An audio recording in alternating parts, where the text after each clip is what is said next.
Donald Trump तैयार है और क्या आगे मुस्लिम सेना पर प्रहार होगा, इस पर आगे देंगे आपको पूरी डिटेल।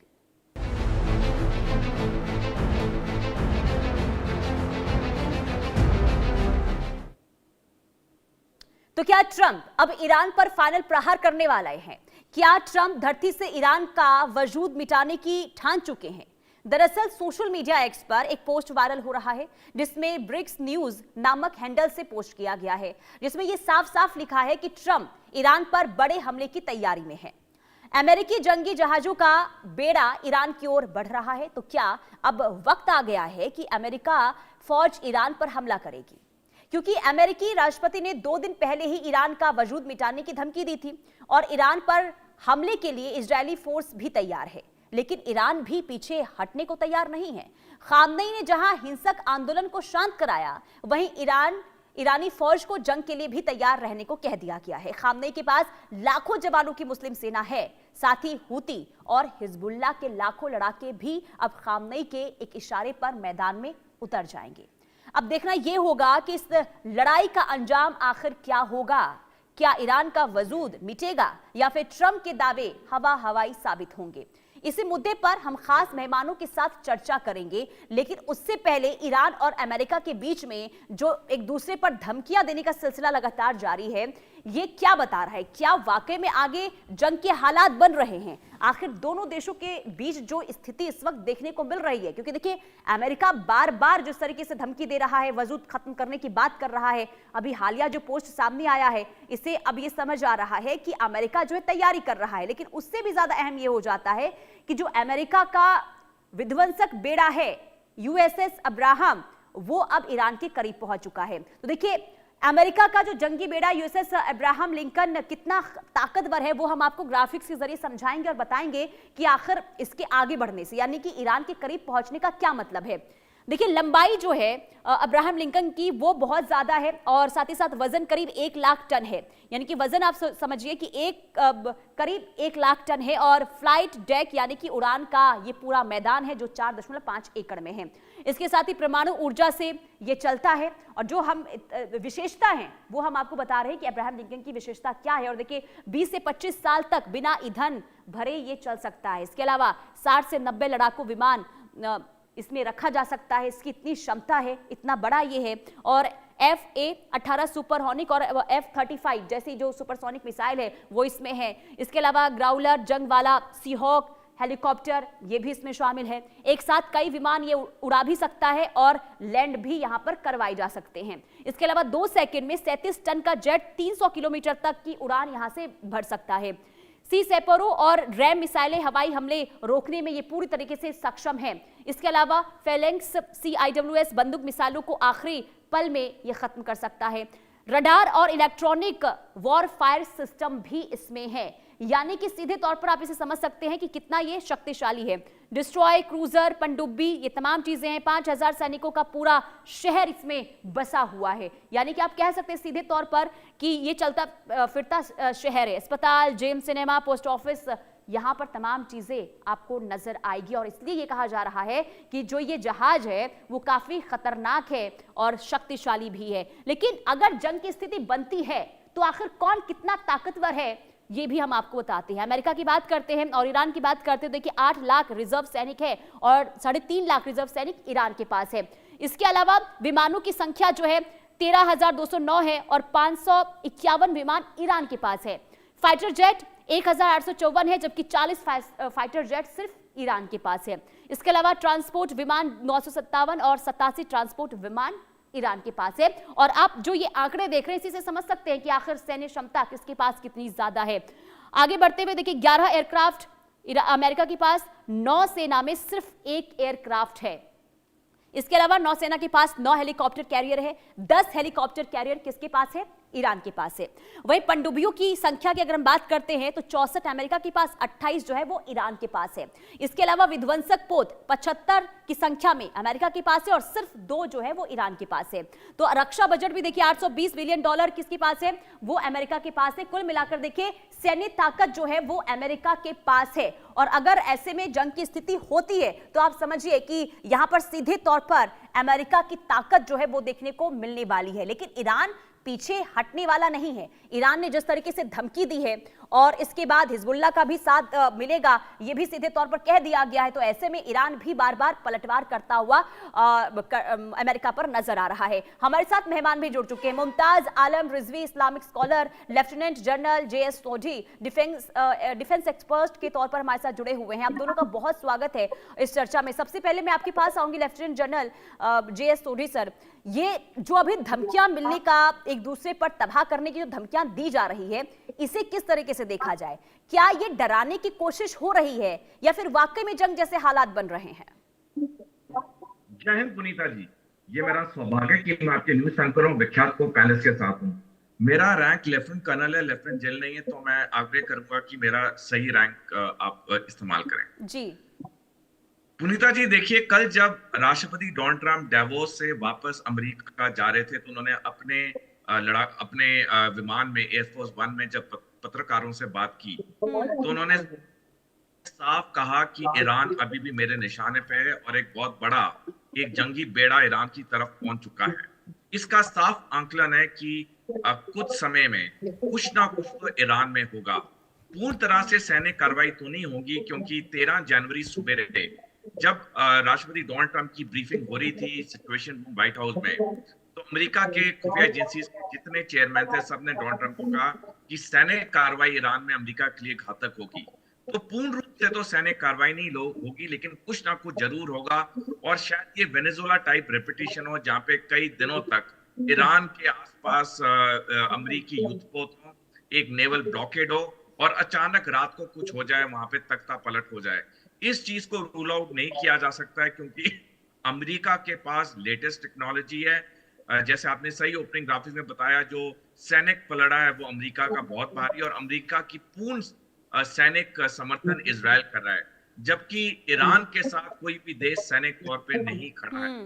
तो आज की तारीख में तो पूरा जो सैनिक वर्चस्व है वो अमेरिका और इजराइल का है, लेकिन अगले कुछ समय में ईरान में क्या होता है ये तो सिर्फ दो ही लोग बता सकते हैं, एक पेंटागन जो अमेरिका का रक्षा मंत्रालय, और दूसरा राष्ट्रपति डोनाल्ड ट्रंप। लेकिन जो एक्टिविटीज इस वक्त चल रही है, क्योंकि देखिए धमकियां तो दी जा रही है दोनों तरफ से ही, लेकिन एक तरफ जहां जंगी जहाज को ईरान के करीब भेजना और इसके बाद इस तरीके से धमकियां मिलना, तो ये क्या समझ पा रहे हैं सर आप? जी, कि तैयारी हो रही है क्या अंदर खाने?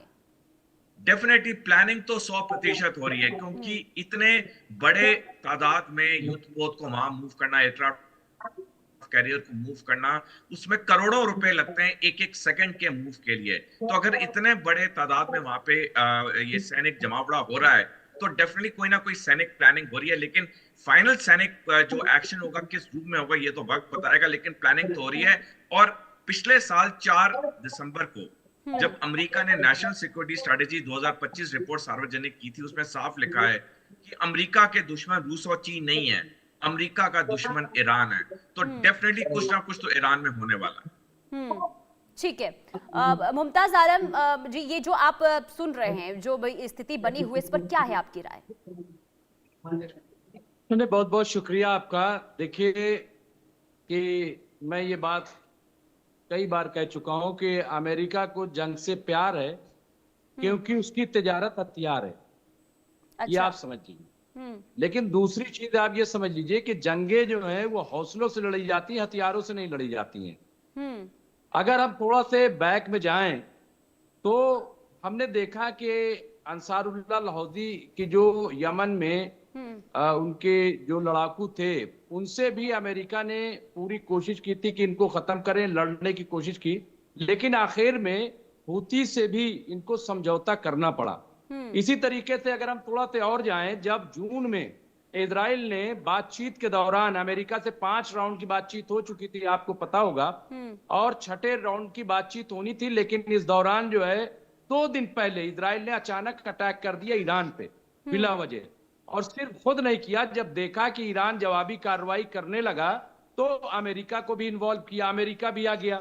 लेकिन नतीजा क्या निकला कि फिर इन्हें सीज फायर करना पड़ा, फिर जंग जो है रुकवानी पड़ी। अगर अमेरिका या इजराइल के पास पावर होती कि ईरान को तबाह कर दें, तो ये उस जंग में सीज फायर नहीं करते कभी, क्योंकि हमने देखा है कि अमेरिका जो है या इजराइल ये जहां इनको मौका मिलता है ये चूकते नहीं है, उसी वक्त ईरान का तख्ता पलट हो जाता। लेकिन 6-7 महीने बाद जब ईरान बहुत मजबूत हो चुका है, हम सब जानते हैं, चाहे वो रशिया ने मदद की हो, चीन ने मदद की हो, या जैसे हम ये सुनते हैं कि नॉर्थ कोरिया भी जो है वो साथ में है, फिर अरब साथ नहीं दे रहे हैं जैसा कि पहले था। इन तमाम जो सिचुएशन है अगर उनको हम देखते हैं तो हमें लग रहा है कि फिलहाल जो है वो अमेरिका में इतनी अभी सख्त नहीं है कि वो ईरान पे अटैक करे। अच्छा। फिर इजराइल को भी देखिए, सबसे बड़ी थ्रेट जो है वो इजराइल को होगी। अगर अमेरिका ईरान पे अटैक करता है तो ईरान सबसे पहले किस पे अटैक करेगा? एक तो इजराइल को निशाना बना सकता है, दूसरा जो है जितने अमेरिकी बेस हैं उसको निशाना बना सकता है। और जो बेड़ा आया है, देखिए अमेरिका के पास भले ही जितना भी आपने दिखाया इसमें कोई दो राय नहीं है, भाई दुनिया की सबसे बड़ी ताकत अभी भी अमेरिका है, इससे कोई इनकार नहीं कर सकता। लेकिन ईरान जो है वो वेनेजुला नहीं है। ये आप समझ लीजिए। और सैयद अली खामनाई जो सुप्रीम लीडर ऑफ ईरान है, उनको वो कोई खरगोश का बच्चा नहीं है कि जा करके और पकड़ लाएंगे। ईरान से इनको लोहा लेना पड़ेगा। अच्छा, दूसरी चीज ये आप समझ लीजिए कि ईरान जो है वो कोई ताजा जंग नहीं लड़ेगा। ईरान तो पिछले 45 साल से अमेरिका के सैंक्शन के साथ साथ अमेरिका की थोपी हुई जंग को भी फेस कर रहा है। तो इसलिए मुझे ऐसा लग रहा है कि ईरान जो है वो भले ही उसके पास उतनी ताकत ना हो, लेकिन इतना जरूर है कि इन्हें जो है एक तवील जंग में जाना पड़ेगा, जिसके लिए खुद अमेरिकी फौज तैयार नहीं है। जिसके लिए अभी बेंजामिन नेतन्याहू तैयार नहीं है, ये हम जानते हैं। तो इसलिए मुझे ऐसा लगता है कि ये जरूर हवा खड़ा कर रहे हैं। और उसकी वजह यह है, देखिए इजराइल में भी इलेक्शन होना है और मिड टर्म इलेक्शन नवंबर में अमेरिका में होना है। और डोनाल्ड ट्रंप जो है इस बात से खौफजदा है कि कहीं ऐसा ना हो कि उनका तख्ता पलट हो जाए, इसलिए वो बड़ी बड़ी डींगे पलट का डर तो खामनेई को भी सता रहा है, प्रेशर भी बना रहे हैं, वॉर साइकोलॉजिकल प्रेशर। मुझे ये लग रहा है बाकी जो होगा मुस्तकबिल जाएगा। मुमताज आलम जी, क्योंकि देखिए खामनेई को भी तख्ता पलट का डर सता रहा है, और यही वजह है कि जब विरोध प्रदर्शन के लिए वहां पर लोग उतरे तो उनके साथ क्या अत्याचार हुए हैं वो भी आपने खबर सुनी होगी, जो बर्बरता बढ़ती गई है महिलाओं के साथ, वहां के युवाओं के साथ। साहब के पीछे तो ये लोग पड़े हुए हैं। ईरान देखिए खामनाई साहब के पीछे पड़े हुए हैं, ईरान पे बार बार जंग थोपी जा रही है, सैंक्शन लगाए जा रहे हैं ईरान से। आज तो ये नई बात नहीं है ना, देखिए ये नई बात नहीं है। रजा शाह पहलवी और उनके जो क्राउन प्रिंस हैं, चलिए ठीक है, मैं इसका जवाब ले लेती हूँ। कर रहे हैं, लेकिन ठीक है मुमताज आलम जी, मैं इसका जवाब ले लेती हूँ। JS सोडी सर, जो मुमताज आलम साहब ने कहा कि देखिए ये सिर्फ हवाबाजी हो रही है अमेरिका की तरफ से, यानी कि ईरान के पास भी उतनी ताकत है और जवाब दिया जाएगा मुंह तोड़। तो आपको भी क्या वाकई ऐसा लग रहा है कि अगर अब अमेरिका की तरफ से हमला होता है, या फिर वाकई में क्या हवाबाजी बनाने की कोशिश अमेरिका की तरफ से हो रही है? क्या हालात आप देख रहे हैं? सुनीता जी, ऐसे है कि ईरान के पास सैनिक ताकत तो है, अमेरिका जितनी नहीं है लेकिन सैनिक ताकत तो है। और पिछले साल जो 12 दिन का युद्ध हुआ इजराइल के साथ, उसमें ईरान ने भी काफी क्षति पहुंचाई, इजराइल की राजधानी टेल अवीव को 1/3 बर्बाद कर दिया। लेकिन साथ साथ में जिस तरह से अमेरिका और इजराइल की भी सैनिक शक्ति है, वो भी हम हल्के में नहीं ले सकते हैं। हमने देखा कैसे इस्माइल हानिये को ईरान के अंदर 31 जुलाई 2024 को एक इजरायली मिसाइल ने मार गिरा, उसको मार दिया। वो सोने गया था और उसको मार दिया, और पूरी ईरान की हुकूमत देखती रह गई कि उनकी धरती के अंदर क्या हुआ है। हमने देखा 3 जनवरी तड़के सुबेरे किस तरह से वेनेजुएला के राष्ट्रपति को अगवा कर लिया गया अमेरिका ने। यानी जो अमेरिका और इजराइल की सैनिक शक्ति है वो भी कम नहीं है, और उनकी जो खुफिया एजेंसीज है उनके पास टेक्नोलॉजी तो बहुत ज्यादा है। ईरान के पास हैंडीकैप तो है, क्योंकि जिस तरह से 1979 इस्लामिक रेवोल्यूशन के बाद ईरान पे प्रतिबंध लगे, ईरान की टेक्नोलॉजी उस स्पीड से डेवलप नहीं हो पाई जैसे बाकी देशों की हुई है जहां पे आर्थिक प्रतिबंध नहीं थे। तो ईरान का हैंडीकैप तो है, लेकिन साथ साथ में इजराइल और अमेरिका दोनों मौके की तलाश में है कब ईरान में तख्ता पलट हो। और ईरान में तख्ता पलट तो निश्चित है, ये सिर्फ वक्त की बात है। कुछ दिन भी लग सकते हैं, कुछ घंटे भी, शायद ये शो जब खत्म हो रहा हो उसके बाद ही फौरन कार्रवाई हो जाए, क्योंकि अमेरिका और इजराइल तो ताक में बैठे हैं। और और ईरान की हुकूमत ने तो उन्हें एक एक प्लेटफॉर्म पे ये मौका दे दिया है, जिस तरह से उनके जो अवाम थी वो 28 दिसंबर से खड़ी हुई उनके खिलाफ। तो इस वक्त अयतुल्ला खामेनी के लिए भी बहुत एक संकट का समय है, इतना आसान समय नहीं है। हाँ, पहले जो 6 प्रदर्शन हुए 1979 के ईरान में, वो छोटे मोटे थे, एक दो तीन शहर में हुए, लेकिन इस बार तो आग जो फैली पूरे ईरान में फैली है, और इसका पूरा फायदा अमेरिका और इजराइल उठा रहे हैं। अन्यथा इतने बड़े पैमाने पे जंगी बेड़े को वहां पे तैनात करना, इतने 150-200 से ज्यादा लड़ाकू विमानों को इजराइल और बाकी अरब देशों में तैनात करना, ये डेफिनेटली